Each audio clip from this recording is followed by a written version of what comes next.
Kebebasan finansial dibangun diam-diam lewat sistem.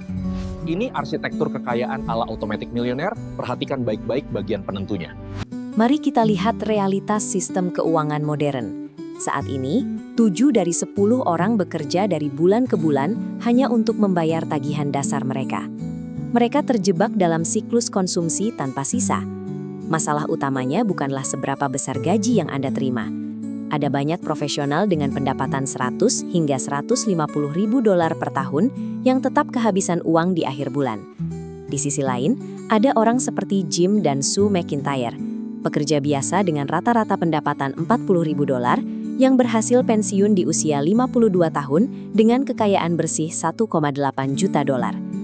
Angka-angka ini menunjukkan bahwa disiplin harian, anggaran yang kaku, atau gaji tinggi bukan variabel penentu utama kekayaan. Seseorang bisa melipat gandakan penghasilannya, namun tetap berakhir tanpa aset karena struktur pengeluarannya. Mengandalkan disiplin adalah strategi yang rentan.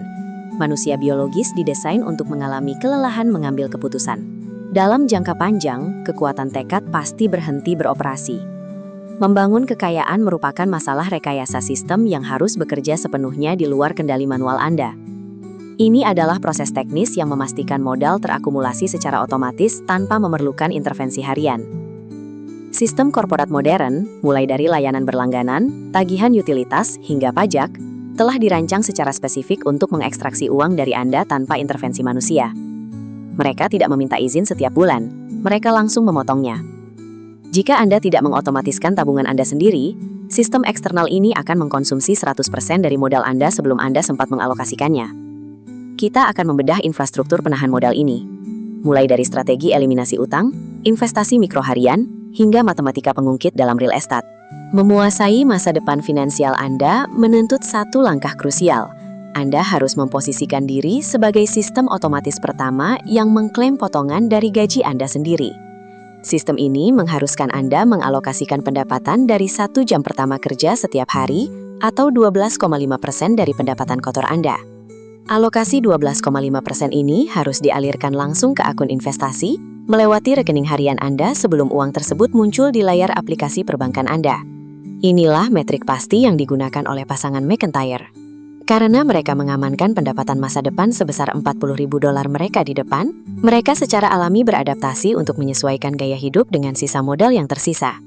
Mereka pensiun jutawan bukan karena mereka melacak setiap kwitansi atau memiliki anggaran yang kompleks.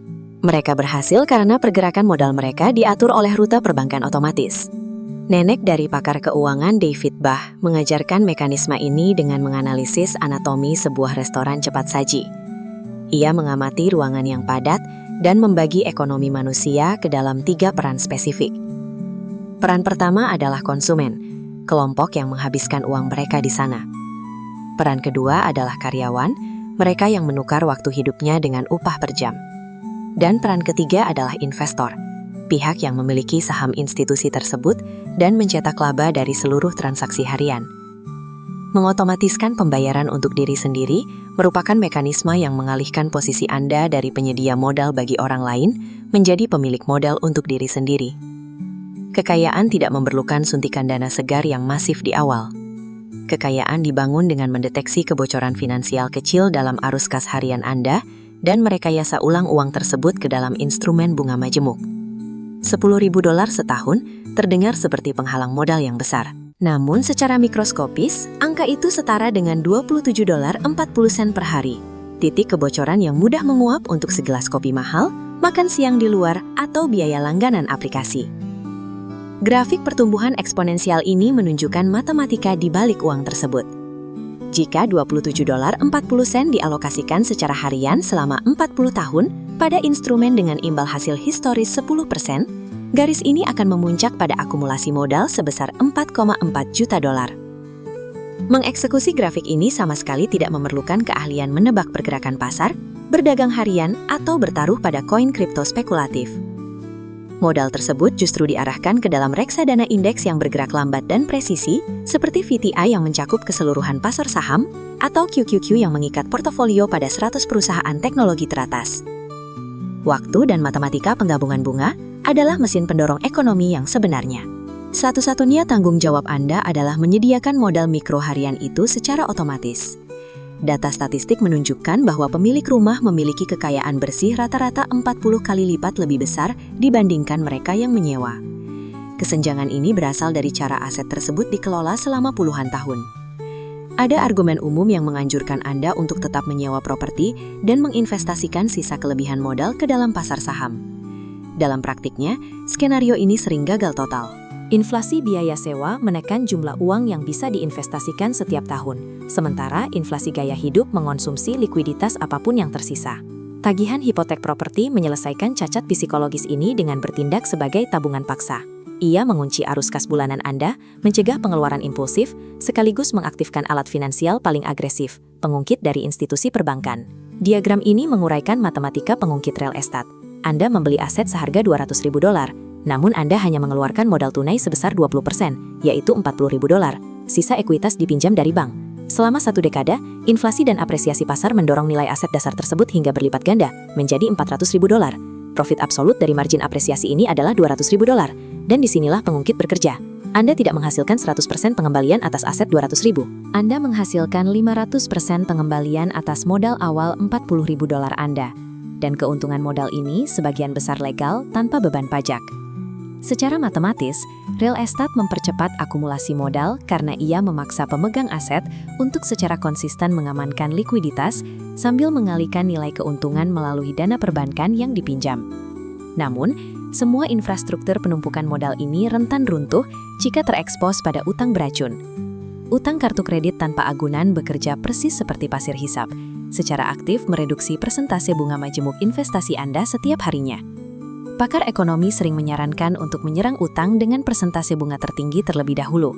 Rasio matematika membenarkan ini, namun secara psikologis, strategi ini memicu kelelahan karena korban tidak melihat progres yang cepat. Protokol mitigasi yang lebih unggul adalah metode DOP dan on last payment.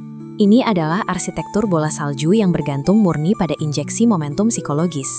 Anda memulai dengan menginventarisasi seluruh saluran utang dari tagihan yang ada, lalu menyusunnya secara ketat dari jumlah saldo absolut terkecil hingga terbesar. Anda sepenuhnya mengabaikan kalkulasi suku bunganya. Otomatiskan pembayaran paling minimum pada seluruh tagihan untuk mencegah penalti. Kemudian, pusatkan 100% sisa likuiditas bulanan Anda untuk menghantam tagihan pertama yang terkecil sampai hancur. Ketika titik utang pertama tereliminasi, volume uang dari pembayaran sebelumnya ditambahkan ke arus pembayaran baru, jatuh ke utang kedua dengan momentum yang jauh lebih mematikan. Membersihkan utang pada intinya adalah perang melawan mentalitas penyerahan diri. Memaksa kemenangan kecil di garis depan adalah satu-satunya taktik berkelanjutan untuk mengamankan kemerdekaan finansial menuju angka nol absolut. Arsitektur kekayaan tidak bergantung pada rasio seberapa masif pendapatan per kapita Anda, melainkan didikte oleh tingkat ketahanan infrastruktur otomatis Anda dalam memblokir dorongan konsumsi sesaat. Target dari seluruh model rekayasa ini adalah mengeliminasi ruang intervensi sadar. Anda membebaskan otak dari keharusan mengambil keputusan keuangan mikro setiap paginya. Pusat kendali dari sistem ini berwujud skema 3 keranjang yang langsung mengalihkan aset pada detik di mana slip gaji diterbitkan. Keranjang pertama, masa depan. 12,5% dialirkan untuk membeli kepemilikan saham di reksadana indeks. Jika rasio tersebut belum terjangkau secara operasional, mulailah beroperasi pada kapasitas 1%. Keranjang kedua, keamanan. 5% berikutnya ditransfer menuju perlindungan likuiditas untuk meredam syok darurat. Keranjang ketiga, impian. 5% terakhir diasingkan untuk uang muka kredit kepemilikan rumah atau tujuan modal besar lainnya. Semua katup beroperasi di belakang layar. Implementasi sistem ini mengharuskan Anda mengeksekusi 4 protokol berurutan. Hari pertama, lacak dan pangkas. Akses pengaturan gawai digital Anda, matikan otoritas penagihan untuk langganan yang pasif, dan lakukan pelacakan empiris selama 7 hari penuh untuk mencari kebocoran pengeluaran $27 harian Anda. Minggu pertama, otomatisasi penghancuran utang. Klasifikasikan titik utang konsumen tanpa memperhitungkan tingkat bunga. Terapkan rute pembayaran minimum otomatis pada seluruh tagihan, lalu jadikan sisa tagihan terkecil sebagai target tunggal prioritas tinggi. Bulan pertama, aktivasi 3 keranjang. Delegasikan surat kuasa pendebetan langsung kepada perbankan. Saldo masa depan, keamanan, dan impian wajib dipindahkan pada detik yang sama gaji dikirimkan, sebelum nilai aslinya tercatat di rekening operasional Anda. Dan terakhir, gladi bersih darurat. Integrasikan pasangan Anda. Tidak ada kekayaan yang aman tanpa transparansi total pada matriks aset. asuransi polis jiwa, dan perizinan kata sandi perbankan jika titik kegagalan terjadi. Rekayasa infrastruktur ini sekarang.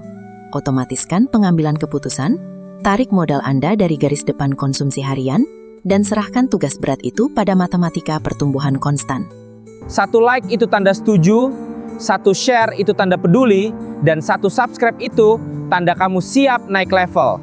Dapatkan free ebook tentang bisnis dan pengembangan diri. Komen mau, nanti akan saya kirim linknya.